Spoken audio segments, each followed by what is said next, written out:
Sorry, Stephen, we'll get you next time. All right. No questions, no comments. Well, then guess what, ladies and gentlemen? You are in for a treat. I will tell you this. I met this lady, God, it's hard to believe, I think 3 years ago, two years ago. She had me come out and speak to her amazing real club in Atlanta there. She is just an amazing investor, a huge passion.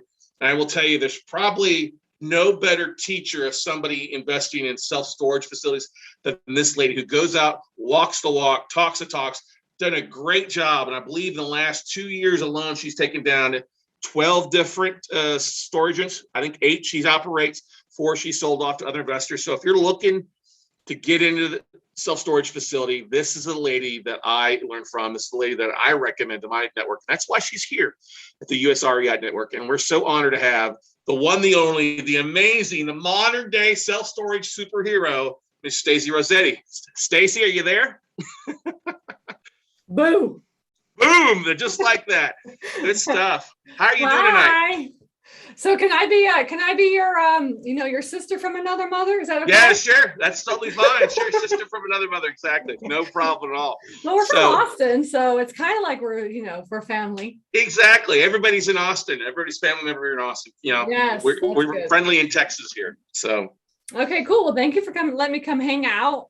Yeah. You have a slide you want a slideshare you're going to? Okay. I don't do slides. No problem. I do a flip chart. Oh, I love it. So what I will do then is I will take my video down. I'll be here. You want to take questions as they come, or you want to moderate at the end? You tell me, if it's something that it's going to go with the flow, then just jump in and let me know. If it's like some random thing like that doesn't fit in, then we'll do it at the end.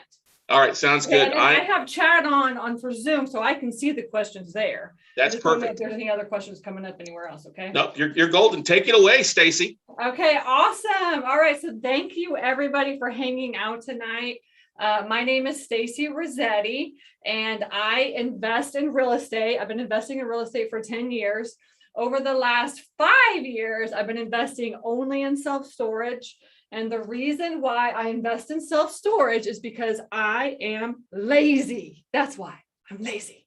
All right. The longer I invest in real estate, the lazier I get. All right. And I want to go over why I feel tonight that self-storage investing is the best kept secret in the real estate investing world. And the truth is there should be more people investing in self-storage. But for some reason, this industry, this niche always just gets skipped for some reason, Now, it is a hot topic, right? It's a hot topic right now about storage and commercial real estate. When I got into real estate 10 years ago, nobody wanted to be in commercial real estate. I mean, nobody really wanted to be in residential, but definitely not commercial, right? And now commercial is hot and everybody wants to get in it. Luckily, I've been in it for the last 5 years, so I'm way ahead of a lot of people. And just actually today, I closed on another storage facility. So congratulations to me, because I closed on another storage facility today. And awesome. And this is the one was this the one in the Florida Panhandle? This is one in Florida. So we are going global. We're going global. I'm crossing the border. So we are mostly in Georgia. We bought our first storage facility today in Florida. We have another one that we're closing on in Florida, and I'll talk about that tonight. This at the end of this month, and we're also closing on another one in Georgia at the end of the month. So we are kind of rocking and rolling. I mean, the thing is, I got this thing down now. All right, we a lean, mean self-storage investing machine is what we are. All right, and I'm going to show y'all kind of how we do that, what we do, how I got started. I primarily invest in properties that are $1 million or less. All right, so I am the grassroots guru of self-storage investing, because most of the time when you get out and you start looking around I really want to invest in self-storage, you're going to find people out there talking about these huge, big facilities that are millions and millions of dollars, right? So, but what we do is we focus on $1 million or less. I mean, we're at kind of $1 million is where we're at per facility now. But I didn't start out that way. I started out at a property, like I can't remember who it was that was flipping homes in Houston. And he went out and bought properties that were less than $300,000. We bought storage facilities that were less than $300,000. Now, what happened was I was rehabbing. I was one of those like crazy rehabbers. When I got in 2010, 2011, 2012, right? And Scott and I were talking about this before we started meeting tonight. I was like spoiled, man. I could go out and buy houses for like 50 grand. Then I would put 50 grand into them and I would rehab them and sell them for 150 grand. Essentially, that's what I did. I did that over and over and over. That for 5 years, I did 100 rehabs, just like that, essentially just like that. I was very, very cookie cutter. We did a lot of rehabs. And then what happened is the prices started going up. And guess what? I was just like, man, I'm already sick of houses anyways. Like, I'm just going to get out. And what I did, so what happened first is that I got pregnant. In 2015, I got pregnant. And at the time that I got pregnant, I was doing 15 rehabs and I had 15 rehabs in the pipeline. All right. So I was just like kind of internally as a mom to me, as our very first child. I was just kind of freaking out, honestly. And I was just like, how am I going to do 15 rehabs and have this baby? I was already running around like a crazy person, right? So I was just like, that's it. We're not buying any more rehabs. Now, it took us a long time to finish those. We finally finished our last rehab in 2017. So we had to go through and finish all those rehabs. But what happened is that once we finished those rehabs, and those rehabs were right around what that guy had said, like, sell price at 350 grand. That's kind of what everybody was at that time, right? And so what I did is after I finished those rehabs, I just convinced my private lenders to just like roll that money into something else. And basically what happened is I started finishing all these rehabs. And so I went to go talk to these lenders. And I said, look, I'm not doing any more rehabs anymore. And they were all just kind of like, what? Now what are we going to do? And I was like, I'm going to figure out something. I'm going to figure something out, but I don't know what. And at 2015, 2016, 2017, if you've been in it as long as I have, you kind of know, I'm sure Scott knows, is that was right around the time when multifamily started to get talked about, right? For the first 5 years, like everyone's like multifamily, no, like I'm never going to, ooh, that's horrible, And then about 2015, 2016, 2017, everybody started talking about multifamily. So I was like, oh, maybe I'll do some multifamily. So I started looking at all these apartments and like these triplexes and like big apartment buildings.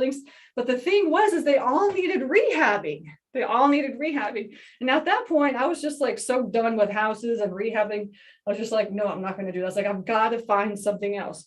So what happened is I ended up buying a commercial building, and it did need a rehab, and not like a huge big rehab. And I was like, okay, well, maybe I want to get into commercial, but I just don't really know what I'm doing. So I went out and I bought this like commercial building, and I was like, I'm gonna flip this thing. I didn't need a lot of work.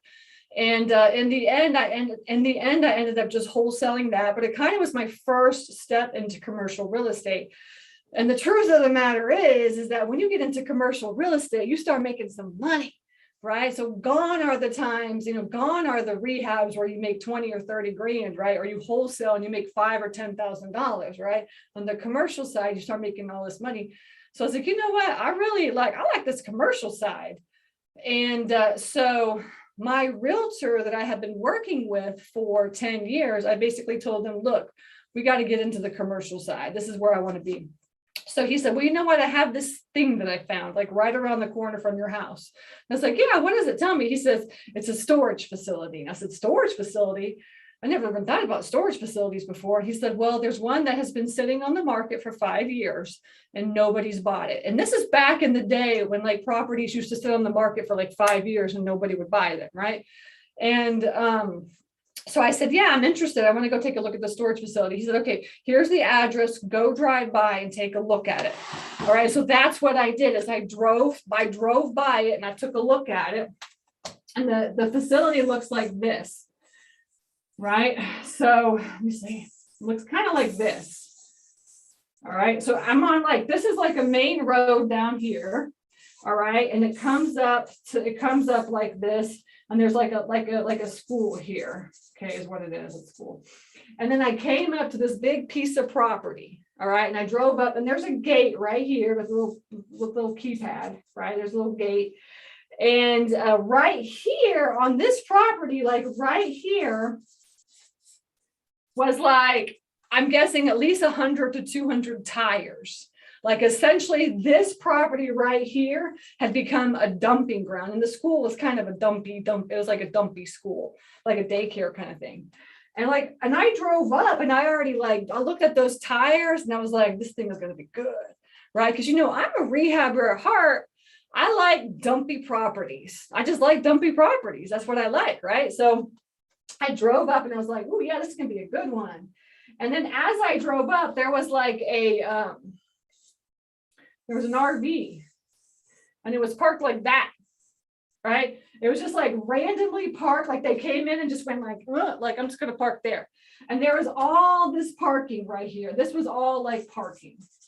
And this is all like storage. And it was like one long skinny building like that, okay? I couldn't really see all the way in, but I knew that this property was 3 acres. Okay. And then because that's what, because that's what my realtor told me. And so I couldn't see around in the back, so I couldn't get in because there was a gate. I was just driving by to take a look at it first.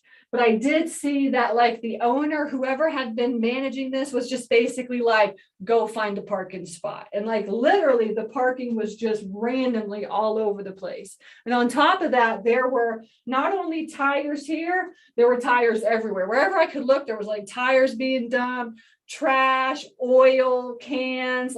People had just been working in that area, on their cars. Like, who knows what was going on in there, right? It was a mess. It was a dump. Okay. So I was like, man, I like this thing. This is a good one. And see, the thing is with storage is that when you drive up, when you find a storage facility that's like a dumpy storage facility, it's not a rehab. All right. So we don't do any rehabs. Essentially what you're doing is just picking up trash and you're getting old tenants out and you're getting new tenants in, new tenants that will follow your rules, right? I call it training your tenants is what I call it. Okay.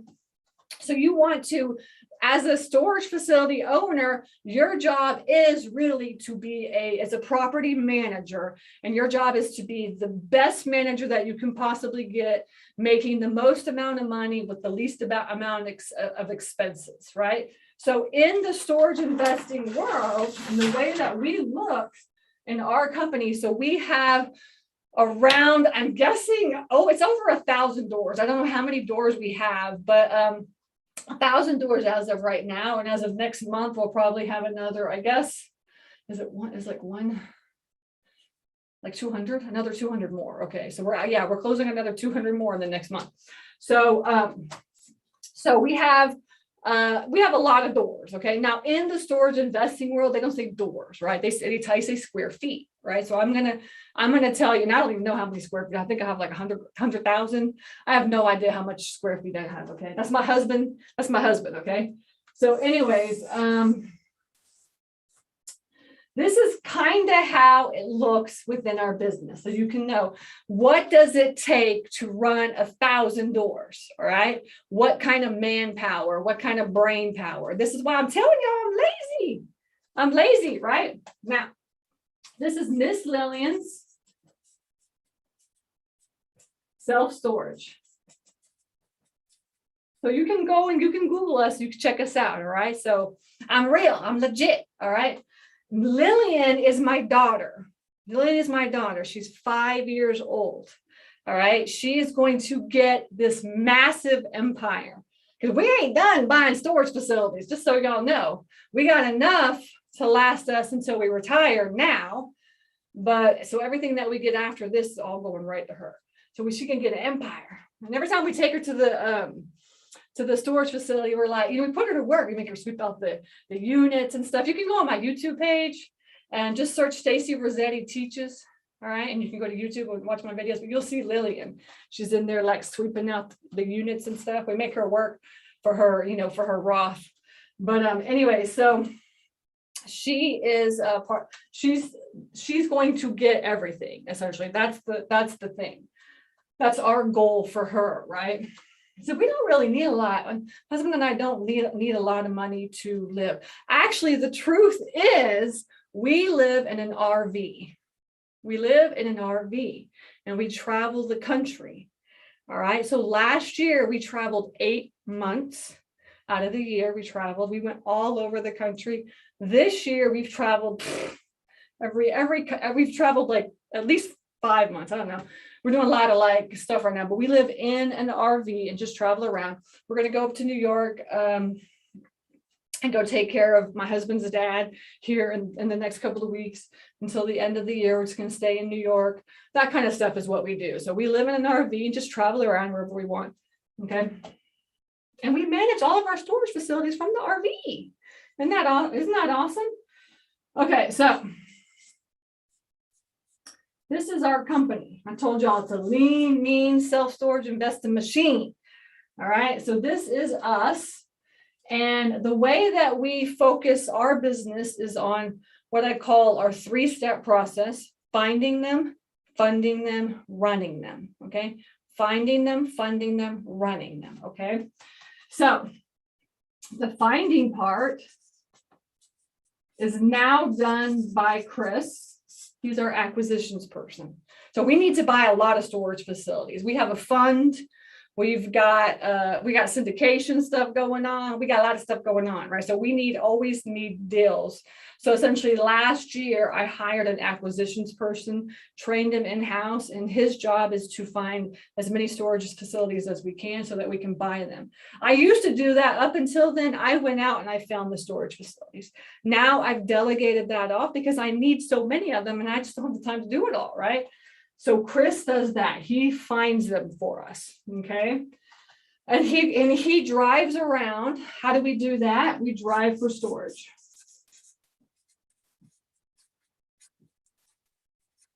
All right, that's how we find our deals. That's how we find the best deals. We talk to our owner. We talk to the owners face to face. That's how we get our deals, okay?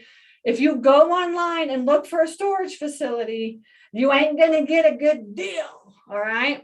Now you can find an income producing property at a very low cap rate.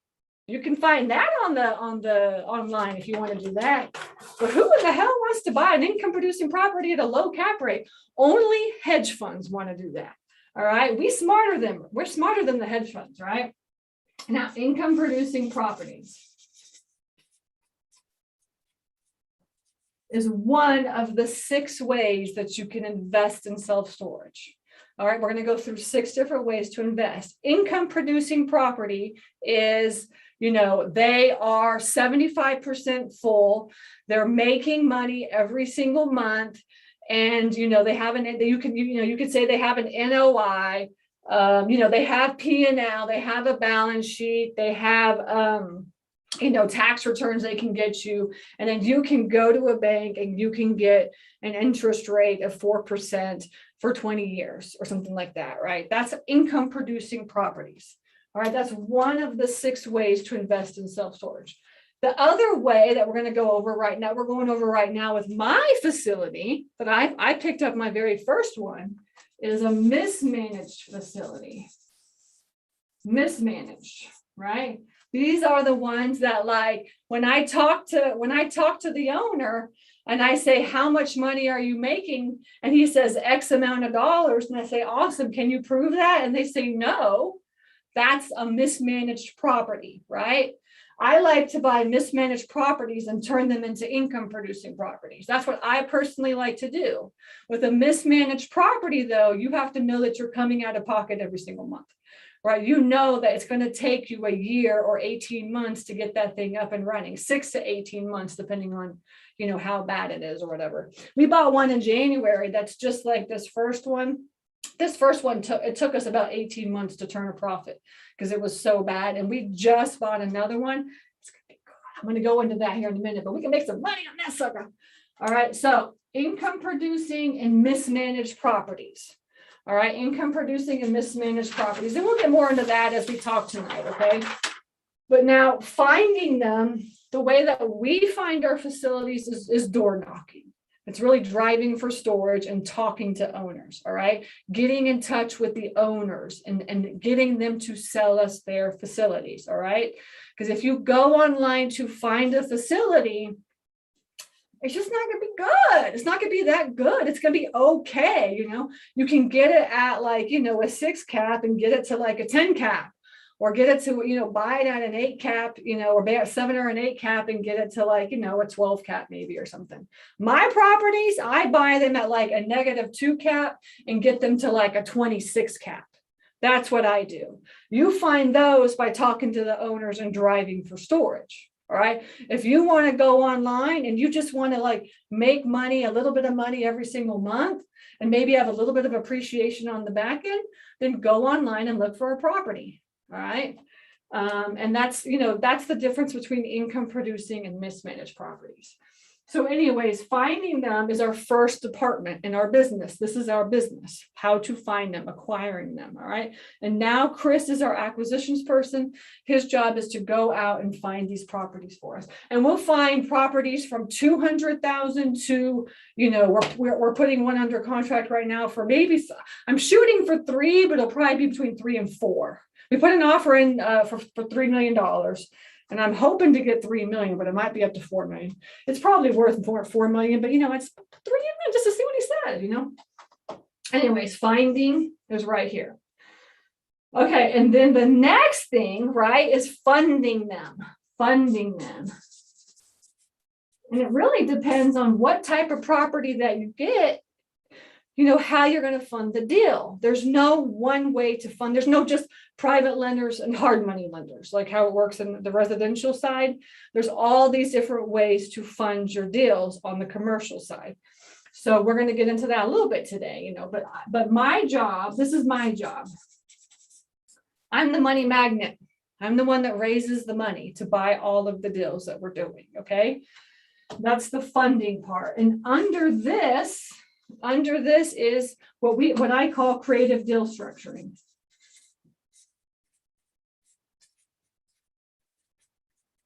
In the commercial world, you got to learn how to structure your deals. All right. Because if you only think that you can put 20% down and go to a bank to get a loan, you're missing out on some deals. Right now, I have a student in my coaching program. This is awesome. She's buying a $3 million property. It's a mismanaged facility that will be worth in the next 2 years, 18 months to 2 years. It'll be worth $6 million. She's picking it up for $3 million. 630 units. She's closing on Monday. $3 million going to be worth $6 million. She is only putting $150,000 into the deal. And then one of my lenders and me, and actually 2 of my lenders and me are all coming in, and we're partnering and bringing the rest of the money for the down payment. So the down payment is roughly almost $1 million, something like this. Okay. Like 900,000. So we're all coming in together. We've created this company together. We're putting the down payment down, and then we're going to get a loan for the 80%.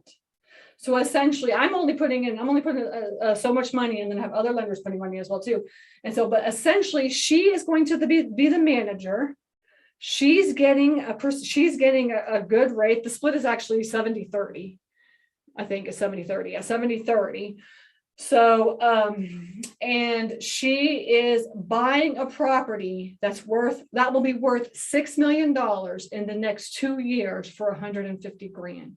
And then she's going to manage it. She's going to get it up and running. And then, you know, and she'll sell it in the next couple of years. And then we all get a cut for that. All right. That is creative deal structuring. That's creative deal structuring. That's just one of many ways for you to get deals. All right. So that is my job. My job is to find money, not only for me, but also for my students, so that when they find the deal, we can close that deal. All right. So it comes in many forms. Creative deal structuring. It comes in funds. It comes in syndication. It comes in private lenders. And it comes in banks. I know you can't see this, I'll put this down. And it comes in SBA loans. All right. That's how the money comes. Everyone's like, where are you getting the money from to do all this, right? All right, you're getting it from SBA loans, banks, local banks, I would say local banks, private money lenders, syndication, funds, like we have a Reg D fund that we have, and then creative deal structuring, like private equity, or co-partnering, or stuff like this. Okay, that'd be like under creative deal structuring. So if you want to get into storage, and right now all you're thinking is I have $50,000 and I can afford a $300,000 deal, then you are thinking in a box. All right, you're thinking in a box. You need to learn how to think outside of that box. All right, and you need to learn how to think bigger with your money, because in the commercial real estate world, you got to learn how to do this. Otherwise, you ain't gonna get that far, because guess what? Commercial property is expensive. All right. So this is how we do it. And that's my job in the company. And then we have the running part. Running. This is my husband, Pete, together with Bonnie and Chris. All right. Chris right here is the same Chris. So as Chris is driving around and looking for storage facilities, he's also our boots on the ground person to manage our facilities, right? And to go and check on them and get the trash out, maybe overlock or whatever we need to do, right? That's what Chris does. So Chris doubles as our boots on the ground person and our acquisitions person. So he gets paid a weekly salary to just drive around, check on all of our facilities. And then at the same time, he gets paid also commission. Like, so for the one that we're closed on today, he'll get money for that as well too. So he's doing good. All right. He's making some money. He's super excited. Bonnie is our operations manager. She's the one that answers the phones. She does all the auctions. She puts people into the software, the property management software. She manages like the whole property management software and the tenants. She's the person that everybody talks to on the phone, that kind of stuff. All right. That's it. That's what she does. She's been working with us for like 5 years, maybe longer. I'm not sure, maybe 6, 7 years. I'm not sure. She's been with us for a while. She's part of the family. And she just works out of her house. And then she works wherever. I looked on like Facebook the other day. She was like sitting at the beach. I was like, it's like Thursday. I was like, what are you doing? Aren't you working? She's like, yeah, I'm working. And I was like, okay. I said, whatever, So that's how Chris and Bonnie are. They can live wherever they want. They can do whatever they want the entire week, just as long as everything gets done. Right? We lazy, right? And then Pete, my husband. That's my husband, Pete. And he is like the manager he manages the facilities. And as we grow, he's getting busy. Oh my gosh, he's getting so busy. I thought before, I was like, because he took care of my daughter, because we homeschool my daughter, and he stays home with her and like homeschools her and hangs out and everything. And I'm always here working really hard in my office and stuff. And I'm like, what are you doing all day, and he's just like, so up till about 1,000 doors, he was able to take care of Lillian and manage all of the facilities and stuff. But he does the stuff like onboarding the facilities, like the way that the management works is we have like basically the way it works is there's like these stages in self-storage investing. There's 1, 2, 3, 4. Okay, the first stage is just finding them, right? Is getting out there and finding them. This is the stage that's the hardest, because guess what? Nobody wants to take action. Nobody takes action, actually just gets out there and looks. Once you start looking, then you realize how easy it is to find them. All right, but people just don't just get over that hump, right? If you get out there and start looking, you'll find some deals. All right, this is stage 1. Stage 1 is finding them. Stage 2, once you get it under contract, now you're like, crap, somebody wants to sell. I got to put it under contract. What do I do? All right. And that phase, as soon as you get it under contract, that phase is the onboarding phase. That's we call onboarding. And that's like essentially do not do what we did, which is like wait till closing and then try to figure it all out. Essentially, now what you want to do is in this onboarding stage, which is finding the funding, right? And then getting everything that you possibly can done, right? So that when you do close, which is stage 3, is now you've closed and you own a facility, right?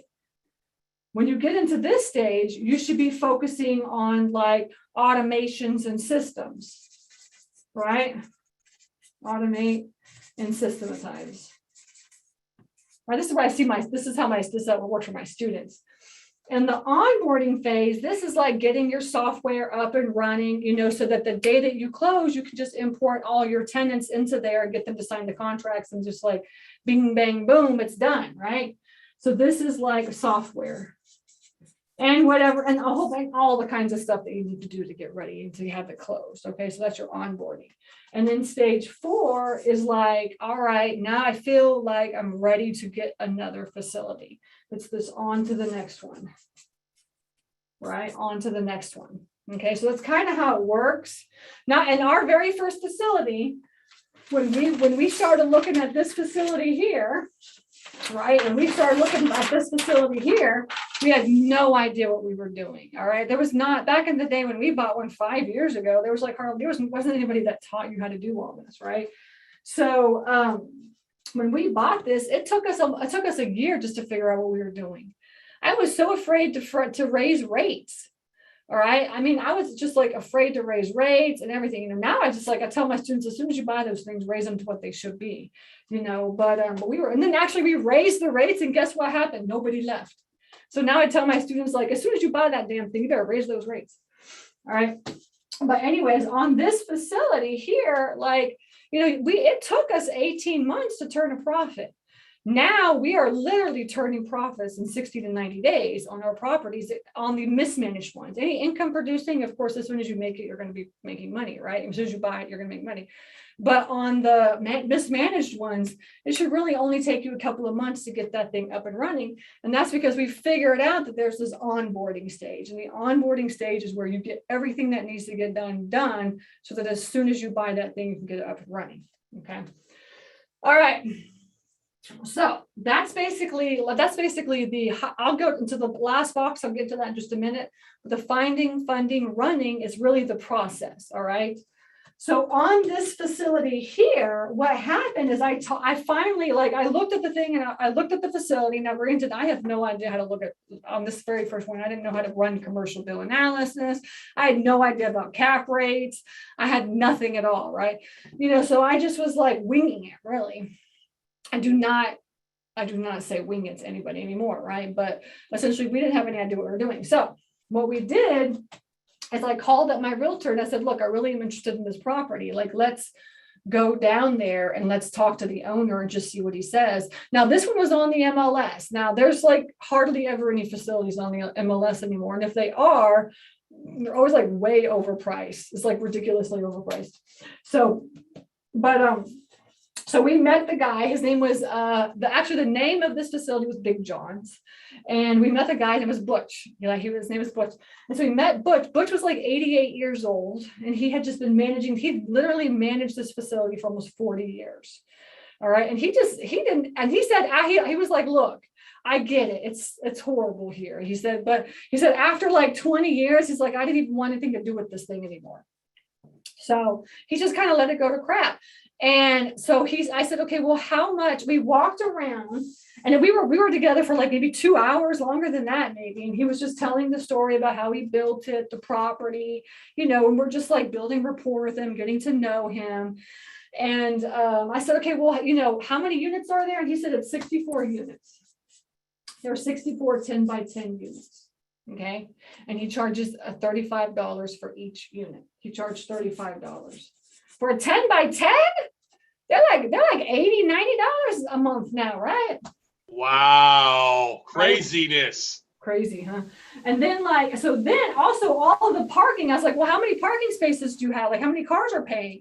He said, we have about 40 parking spaces. I said, okay, 40, what are you charging those? And he said, we're charging $35 a month. I said, okay, all right, cool. I said, so 64 times 32 is what? Can anybody, can we calculate that? 64 times, 35 is what? Maybe we could put that into the chat. Does anybody have any calculator to calculate that out? That's like 2,100 a month if I'm my 2,100. math is, Okay. yeah, it's somewhere around there. 2,000 to 2,100. 40 parking spaces at $35 a month. What's that? That's like, is that So 104 times 35, 3640. No, 40 total. Yeah, total Okay. between the two. Okay, Yeah. all right. So 3640 is what it is. Yeah. So I was looking at this thing and I was like, yeah, he should be. Honestly, when I was walking around and what we were doing is we were and I told my husband, I said, count how many spaces you think we could get here, because obviously he was just like, yeah, go find a spot. There was no rhyme or reason. And so we started really kind of just calculating how many parking spaces. And as we went all the way around, this is a 3-acre lot. That's a big piece of property, y'all. It's just flat and it's all fenced in. And then there's just one storage facility in the middle. There's a lot of parking. And in fact, this place here, he parks big rigs is what he parks. So he parks dump trucks, big rigs, tow trucks, and box trucks. That's what we park. So we don't park boat and RVs here. I know we have other facilities that we do that at, but not at this one. It's in kind of an industrial area. And that's just kind of what people park there. A lot of people don't have a place to park that stuff, so he just was parking that stuff there, but he was only charging $35 a month for that stuff, right? And I think about a big rig. Those things pay they pay at least 150 plus a month to park them into a truck's place, right? Anyway, so he was making 36. I was like, okay, so you're making at least $3,000 to $4,000 a month, right? He's like, oh, no. I'm making 20. I'm making maybe 2,000 to 2,300. And I was like, 2,300 for all this? I was like, I went around and I counted all that. I counted you could at least get 50 or 60 parking spaces here if you really kind of organized it. You should be making way more money than that. He's like, yeah. He's like, oh, yeah. He's like, and it was completely full. Everything was full. He's like, yeah, it's full here. He's like, but nobody's paying. Right. So that's the difference between physical occupancy and economic occupancy. Right. So you could be 100% full, but what are they actually paying is the actual true income. Right. I could be like, I'm full. Yeah, I'm full, but I'm only charging $40 a month. And you should be charging $70 a month, right? So there's a difference between your physical and economic occupancy. And that's huge in the self-storage investing world, huge. So when you get in and start talking the lingo, that's what everybody's going to be asking. And that's what you should be asking is now when you talk to regular people like Butch, and you say, oh yeah, what's your physical occupancy versus your economic occupancy? They're going to be like, what the hell are you talking about? Right? So you're going to be like, okay, how full are you and what are you making essentially? And then you're going to have to look at it and try to put 2 and 2 together. So that's basically what he said is he was full and he was making $2,000 a month. I was like, there is just no way this thing is only making 2,000. If I counted up 64 10 by 10s and I counted up 50 or 60 parking spaces, you should be making at least $5,000, if not more a month. And so, he said, yeah, everybody, it's full, but nobody's paying. That's it. He's like, and plus half of the units are just full. And I've never even, once they didn't stop, I never did auctions. I just never did auctions. I never cleaned anything out. He just literally let the place go. And guess what? I have 9 facilities, about to close on a couple more. And every single one of them is exactly like this. Every single one of them exactly like this. Okay. So now let's look at this. So then I said, okay, well, he had this on the market for $500,000. That's what he wanted to sell it for. All right. And the truth is that if it was full, it'd be worth way more than $500,000. Right. But it wasn't full. Right. The economic occupancy was 25%. All right. So in his mind, he was like, oh, it's full. It's full. It should be worth this much money. And that's how owners think. They just have no idea what the true value of their property is. Right. And so he had this sitting on the property. He had this sitting on the MLS for 5 years. Nobody wanted it. And so I took full advantage of that. Essentially, I just took full advantage. I said, look, Butch, it's like, nobody going to buy this thing. Nobody gonna buy this thing for $500,000, just so you know. Like, it's gonna be, I was like, this is why nobody has bought it in the last 5 years. I said, I will buy this thing, but I'm not gonna buy it for 500 grand. I said, the truth is that I'm going to offer you something. It's probably going to be more than what it's actually worth. It's probably only worth like 100 grand, 150 grand at the most. I said, but I'll pay you 200 grand is what I'll pay. And I said, I can close like immediately, because I'm going to go and just get a private lender is what I'm going to do. And my private lender is going to lend to me at 10% interest on this property. Remember, I'm just rolling my money over from my rehabs to something like this, right? This is the perfect thing to do. Is if you have a $300,000 loan or a $200,000 loan on a rehab, you can roll that right over into a storage facility, right? A small one. And these small ones, there is nothing wrong with getting a small one, because I'm going to tell you what the numbers are on this now, because we're about to sell this sucker. Now, so I got a private loan, right, for 5 years at like 9% interest is what I got. Okay. And I put an offer in at 200,000. He was like, no, I'm not selling it for 200 grand. You crazy? And I was like, okay, well, essentially I'm the perfect buyer for you. I can close this thing in 2 weeks. I've got money. My lender approves it. Like, just, if you really truly want to close this thing, then now is the time. He was like, no, I'm not going to do that. I said, okay. So then he called back the next day. He called my realtor the next day and he said, I'll close it for 250 grand. And I was like, sure, I'll take it for 250, because I already knew once I clean this thing up, and I didn't know how much it was going to be worth at all. Like, I'll go into the numbers now. I didn't really know any of that now. But now I know, like, this thing is like a gold mine. It took us a good year and a half to get this thing up and running. I mean, this was a dumpy storage facility, and most of them are not this dumpy, honestly. But remember, when it's a mess, it's more money, right? So just as long as you got to get you got to get your hands dirty. Now, the very first one that we bought, this one, like, we got in there and we were like doing auctions and figuring out the auction process and really just getting our feet wet, trying to figure it all out. Okay. Now it's all online. Everything's completely online. 5 years ago, nothing was online. Now you could do all your auctions right online. Just makes life. So that's why I said we could be completely virtual. Anywhere in the world, we can manage our facilities. And auctions are even part of that too. We can do those online. So anyway, so the numbers are now, let's just go into this. So now we still have 64 10x10s. Market rate is like $80 a month right now. It's like ridiculous. Market rate is like $80 a month. So let's run the numbers on this. So we have 64 10x10s at $80 a month. So what does that equal? 5,120. Exactly.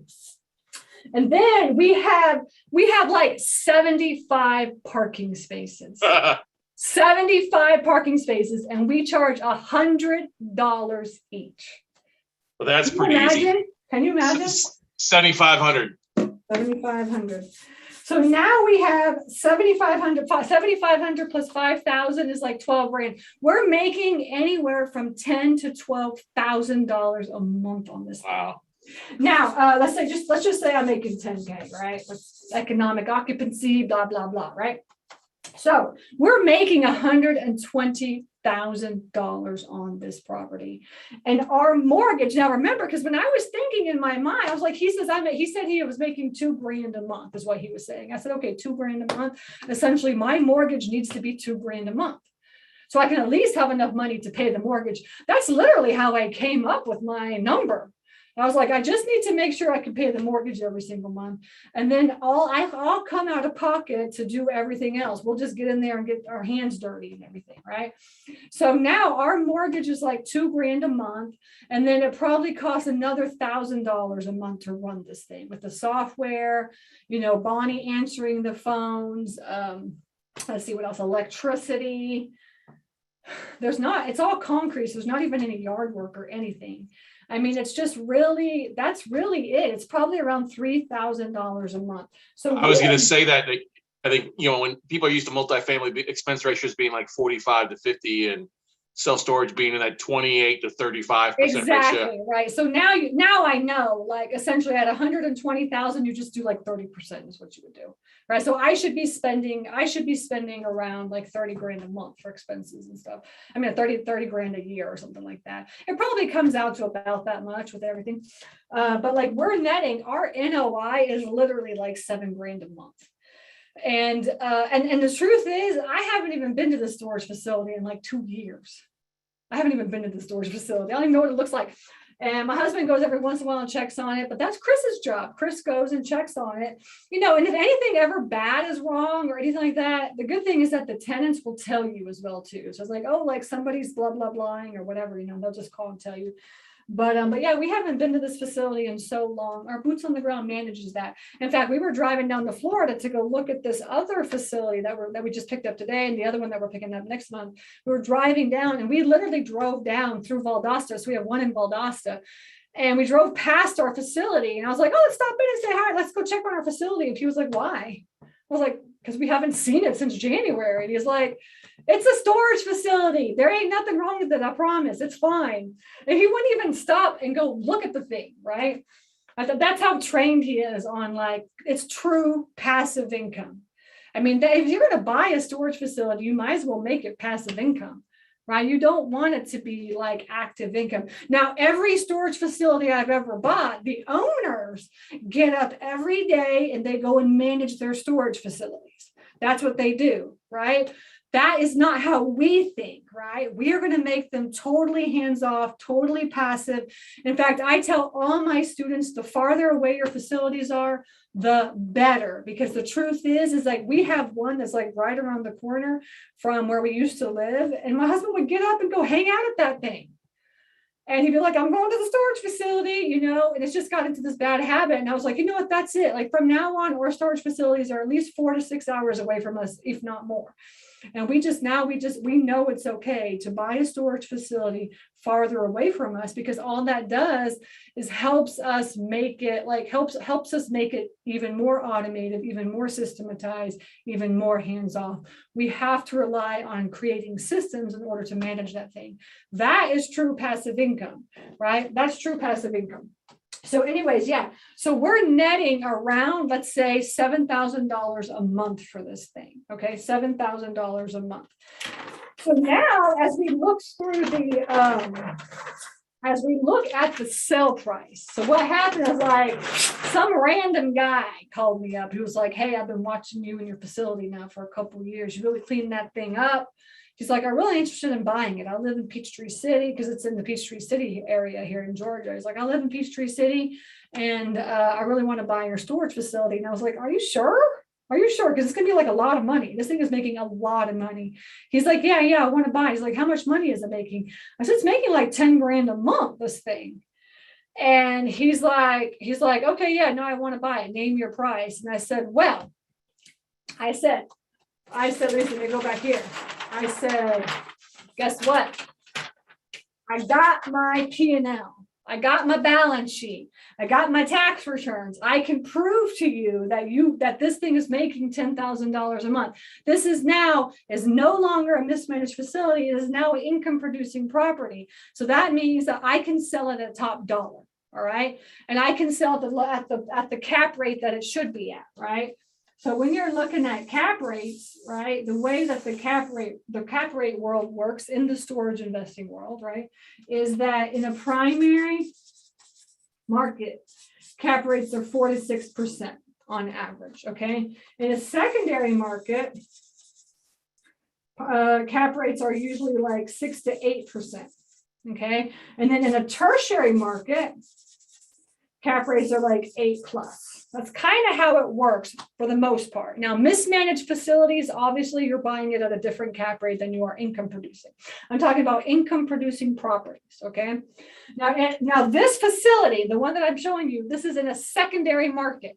Stacy, I don't mean to interrupt you. Could you explain a cap rate to those that may not know what the cap rate is?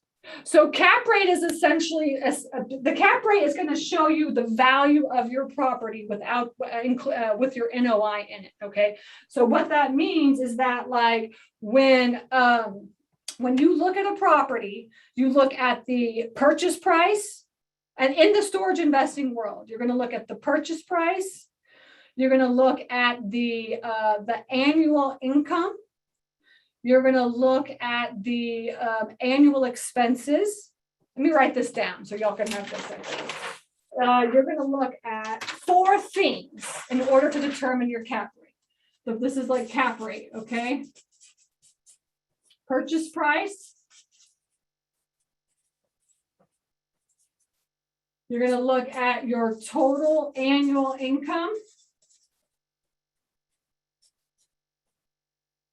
You're going to look at your total annual expenses. Your total annual expenses, not theirs, right? Because that's another thing that storage facility owners are like, oh, this doesn't cost anything. It's just, taxes and insurance. That's it. There's nothing else to it, But of course, it's going to cost you money to run the thing. All right. Total expenses. This is usually 30% of the purchase price. I'm sorry, not purchase price. 30% of the income. 30% of the income, annual income, okay, or monthly income, however you want to do it. And then you're going to look at the vacancy rate. Okay, vacancy rate. All right. And the vacancy rate is that's basically going to determine your cap rate. That's like how it works. Now, what I do usually, so everybody here on their phone, you should have access to, or you should have a cap rate calculator on your phone. That's really it. That's all I do. Or you can have a yield calculator or a cap rate calculator.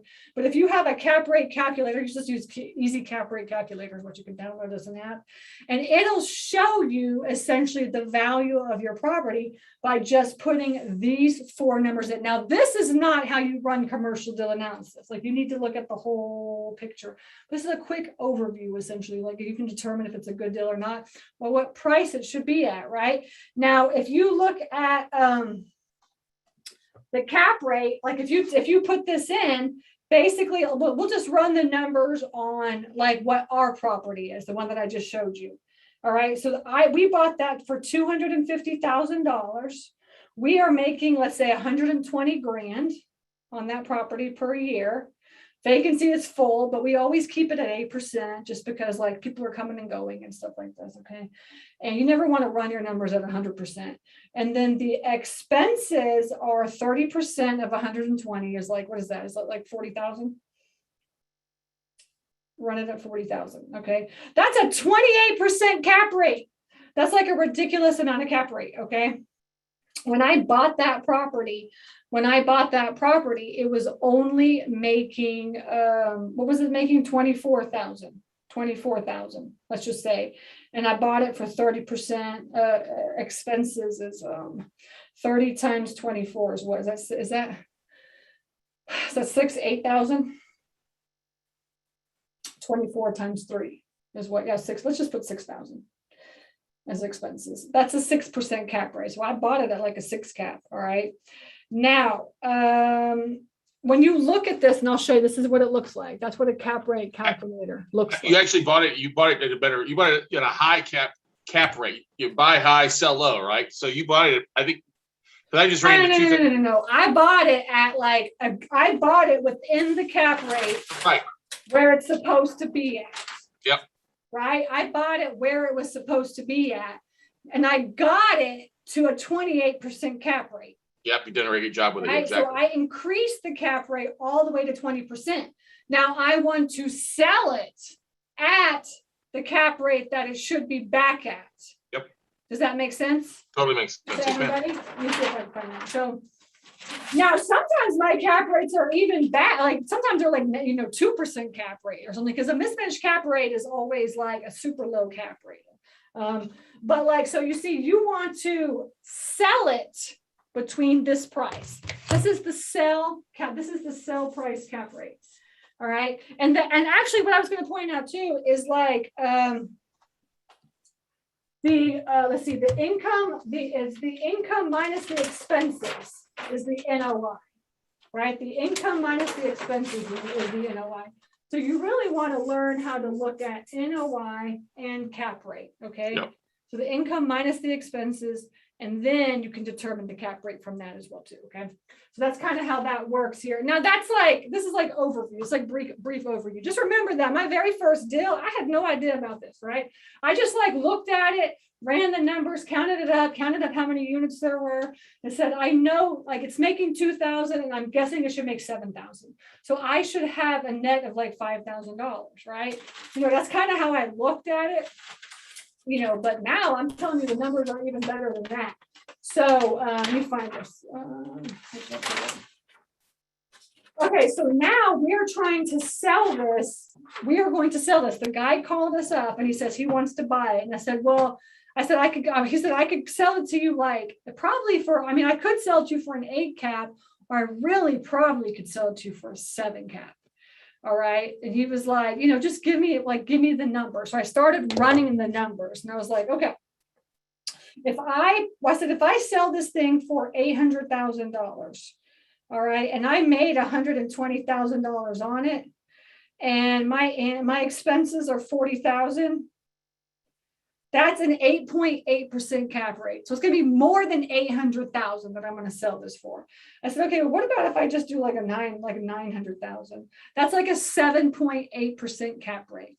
So I told him, I said, you know, and I'm just running the numbers on the phone. I'm like, look, it's going to be somewhere between $850,000 and $950,000. I said, in fact, we're actually about to redo the asphalt, because like I told you, it's like big rigs and stuff. So now that we've had this thing for 5 years, like you could just like the kind of like the parking, the asphalt's getting torn up. So we're just about to pay 50 grand to do the asphalt. He's like, don't do the asphalt. Don't do the asphalt. And I was like, we already ordered the asphalt. It's going to get done here in the next couple of weeks. And he's like, fine. Then he's like, what's the price? And I said, if we do the asphalt, it's going to be like 950 grand. He said, okay, 950 grand, which is going to be a 7 cap. It's going to be like right at a 7 cap. He's like, I'm very interested in purchasing that property. And so now I'm like, so then I start freaking out. I was like, oh my gosh, now I'm going to make like 650, 700 grand on this property. I was like, what am I supposed to do? Right. So then I was like, crap. Oh my gosh, what do I do? Should I sell this or not? Y'all tell me what y'all would do. But so yeah, so like I just so then I called up my accountant and I was like, okay, Roger, I was like, I don't know, like if we should sell this thing or not, but I bought it for 250 grand and I'm going to sell it for 950 grand. So we're going to make like $700,000. I was like, should we sell this thing? And he was like, okay, well, so he started going into like all the different ways of what we should be doing. Right. And, you know, and that comes back to this right here. This is where we're at now, liquidating. So we have not sold any of our storage facilities yet, right? Because we're buying home people. Like, why would you want to sell that? Storage facility owners, if they're making money, like that's like an unmotivated seller. Just so y'all know, they're like the most unmotivated sellers of all the sellers out there. All right. What they want is they want to look you in the eye. They want to shake your hand. That's what they want to do. Okay. So when you get into like bigger deals that are like, you know, millions and millions of dollars, it's a whole different ballgame. But I'm talking about like, you know, us, the mom and pop people. I'm a typical storage facility owner. All right. If you're going, I mean, I get calls all the time from people that want to buy my facilities. And I'm just like, right. Every facility that I've ever bought from, I'm right in front of the storage facility owner and I'm calling them a storage facility and I'm calling them and saying, look, I'm right here in front of your facility. Like, I'm very interested in buying this thing. Would you be interested in selling it? And they're all like, yes, I live right around the corner. Come to my house. It's true door knocking. It's driving for storage. That's how I get my deals. Right? That's how I get deals like this. So anyways, we are in the liquidation phase. So now it's like, you know, time to get like the ones that we're getting owner finance to us, we're going to keep. And the ones that we're like, we have private lenders for, we're going to just sell those is what we're going to do. And then the question is, what are we going to do? So that's where my accountant comes in and he's like, okay, you can keep it. Right. And then you pay, you know, you just pay your regular taxes, right? Just keep it and just pay regular taxes. You could sell it and you're going to pay 150 grand in taxes. That's how much it's going to cost you. You know, you can 1031 exchange it right, into a different facility, or you can owner finance it. Those are your 4 options, Stacy. And so, of course, we're thinking about doing one or the other. And we are, like I said, we are typical storage facility owners. Storage facility owners are very open to owner financing. In fact, the one that I'm closing on next month, I'm getting owner financed. All right, another one. And the reason why exactly comes full circle back to what I said in the very beginning. In the commercial world, you just make a lot of money.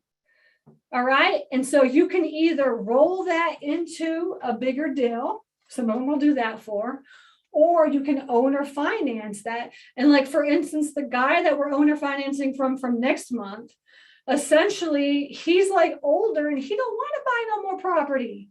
He doesn't want to roll it into another deal. He has a pine straw company. He just wants to retire with this pine straw company that he's been doing for 40 years. And he doesn't want any more real estate. He's just done with real estate. So the perfect plan for him is to owner finance that deal to me, because he will get that monthly check every single month.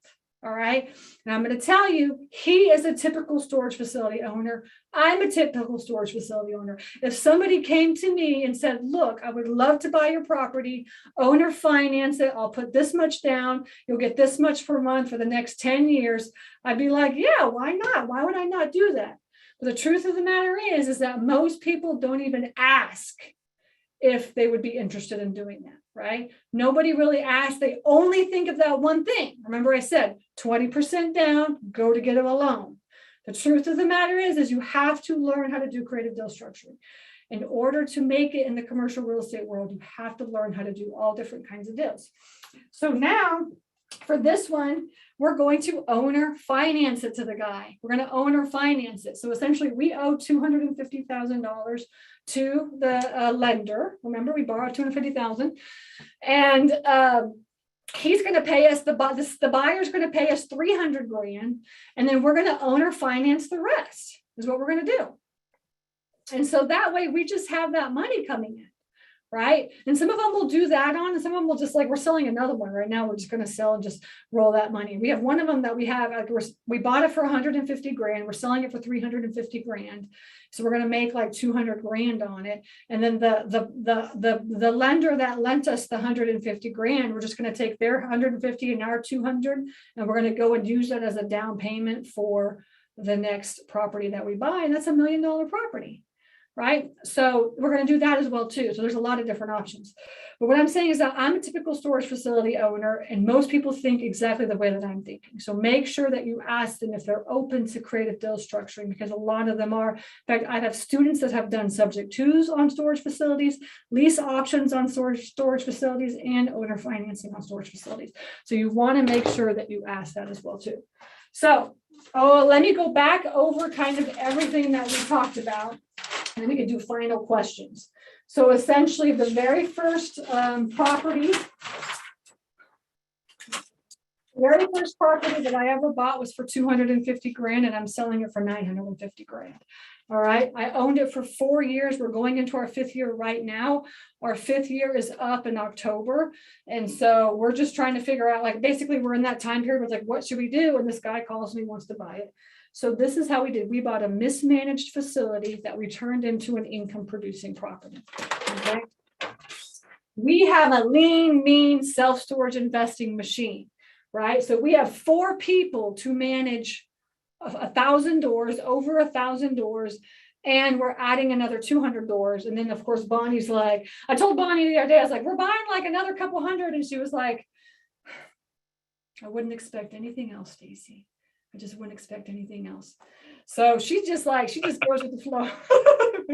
We'll see what happens after a while. She could be like, look, come on, I need some help, man. But right now she's fine. Okay. And I think it's really kind of, it's easier for her because she can just be anywhere and manage everything, because you just have like an iPad, you just get online, you answer the calls, you do whatever, she could just take that and do that wherever. And okay, so then we talked about income producing property versus mismanaged properties, right? There's 6 different ways to invest in self-storage. These are 2 of them.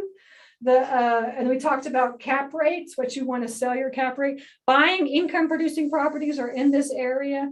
Selling them are in this area. Mismanaged properties will be cheaper. You look at the yield more than you look at the cap rate when you look at a mismanaged property. Your yield should be 20+%. Okay. Let's see. We talked about the stages, right? Finding them, funding them, onboarding them, closing them, automating and systematizing them, and then you're on to your next one. This will take anywhere from 6 to 9 months if you make it a priority.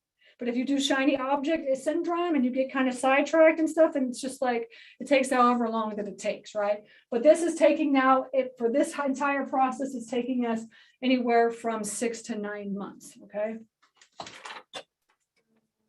Slow and steady wins the race. This is not like wholesale this and wholesale this and wholesale, do whatever. Like this is slow and steady wins the race. It's passive income.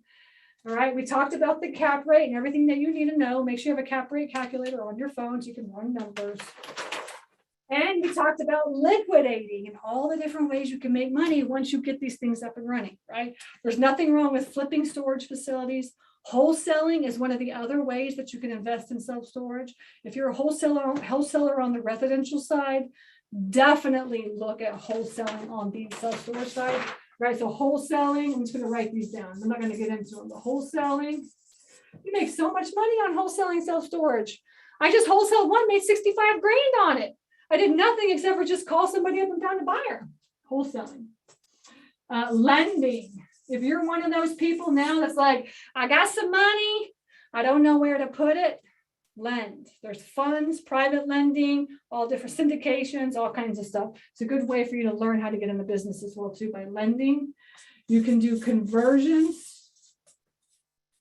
right? You see those retail buildings that are like all empty and stuff, and people are now making them into storage facilities. That's called conversions, right? This is a great way to get involved.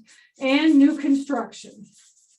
These are the other 4 ways, right? New construction, right? So there's somebody listening right now that's like, I got a piece of property that's perfect for a storage facility, right?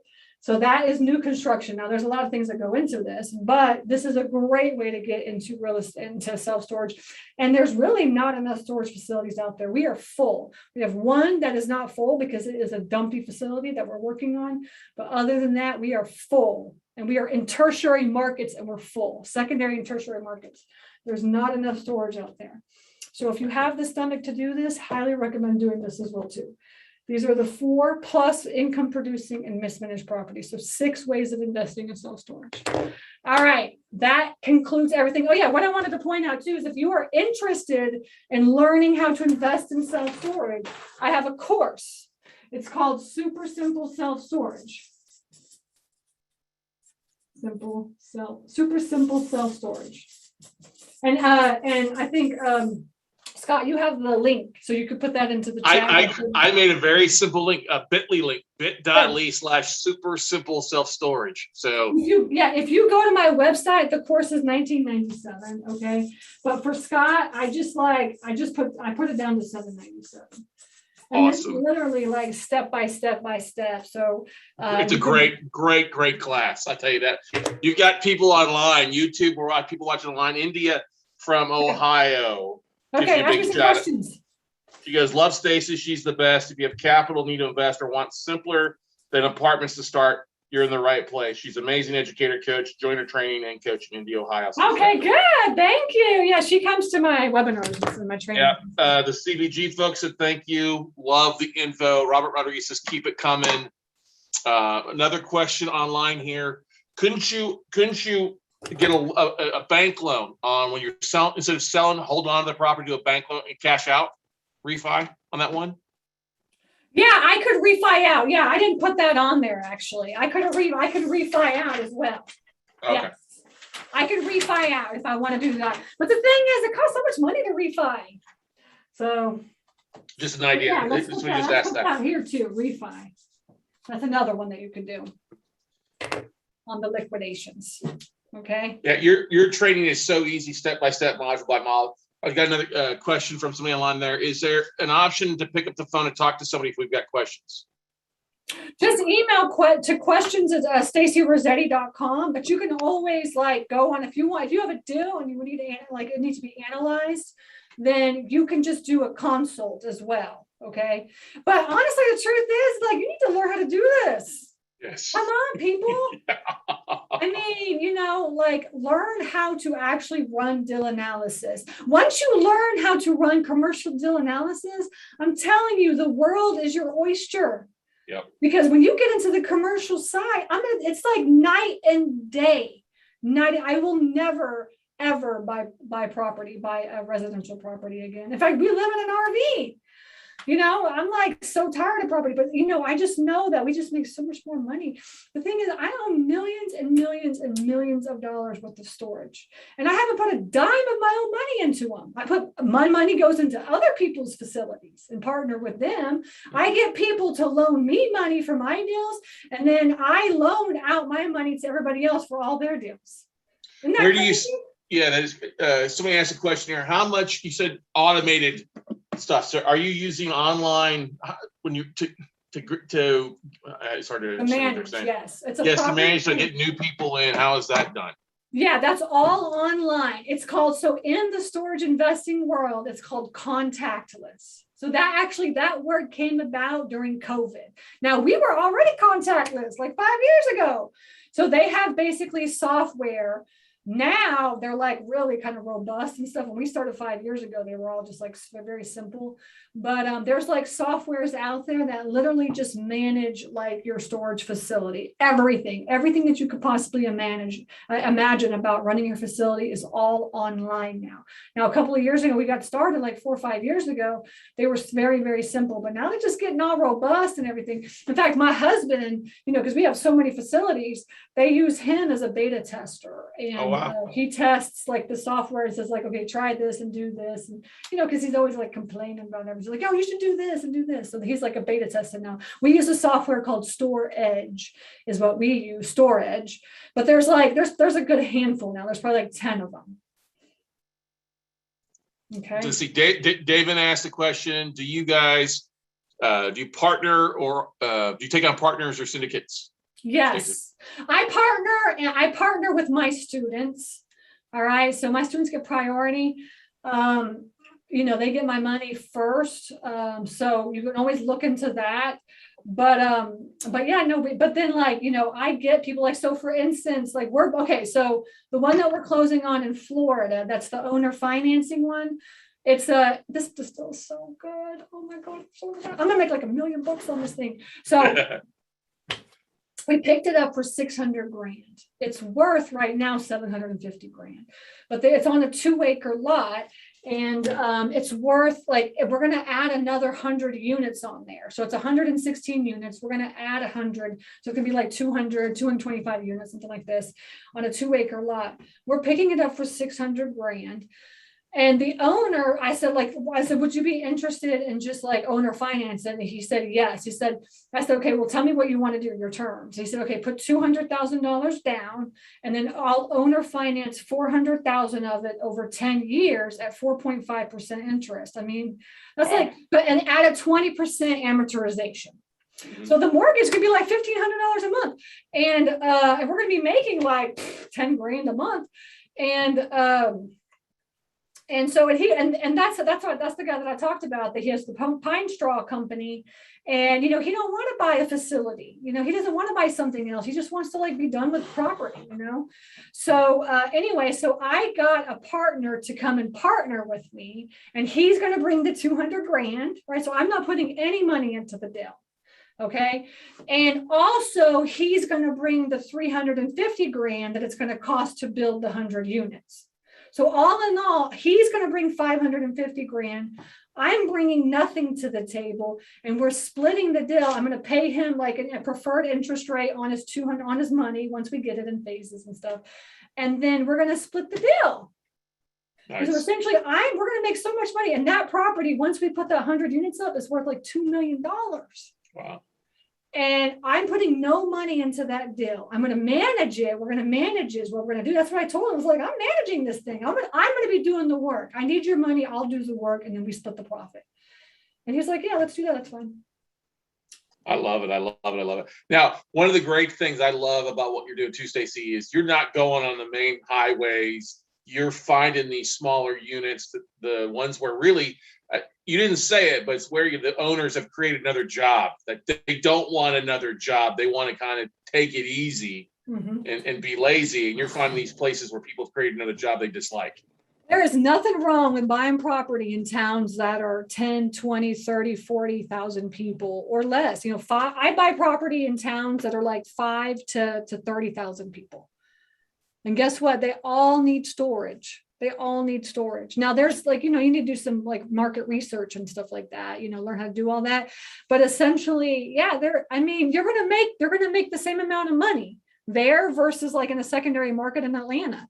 The cap rates are not that much different in a tertiary versus a secondary market. Now, primary markets are different because you're going to need money and capital, you know, and stuff like this. But secondary and then tertiary, not a lot different, I'm telling you.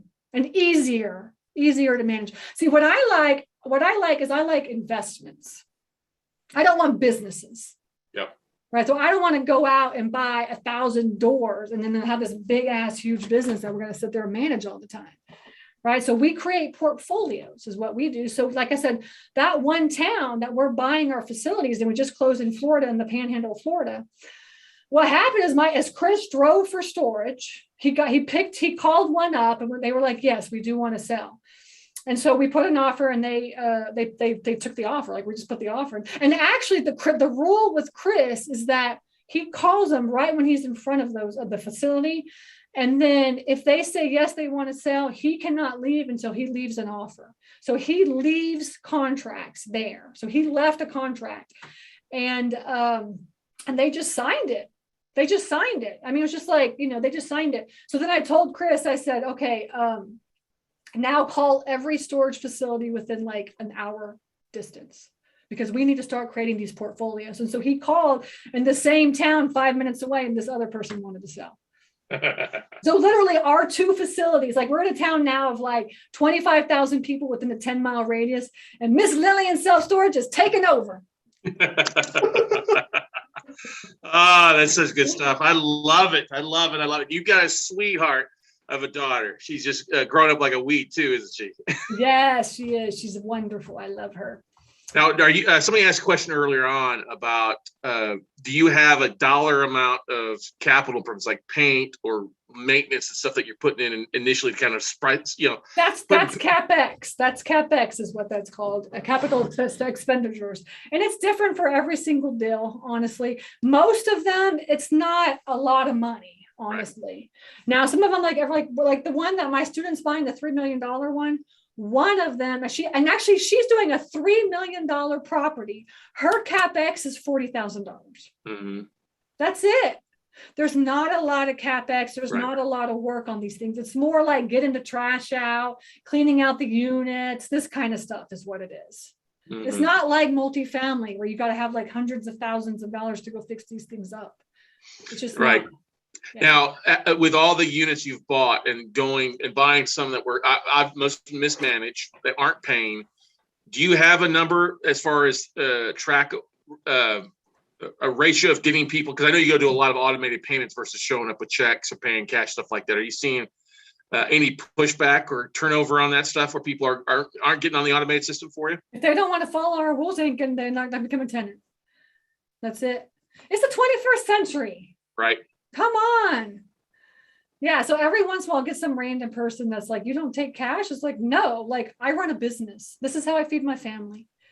You pay us so that we can provide for our family. Like, because actually the truth is every time we ever get cash, like my husband was at like one of the facilities. Like I was like, oh yeah, I got my right here to give him like $100. And he was like, we got $100. I was like, awesome, grocery money.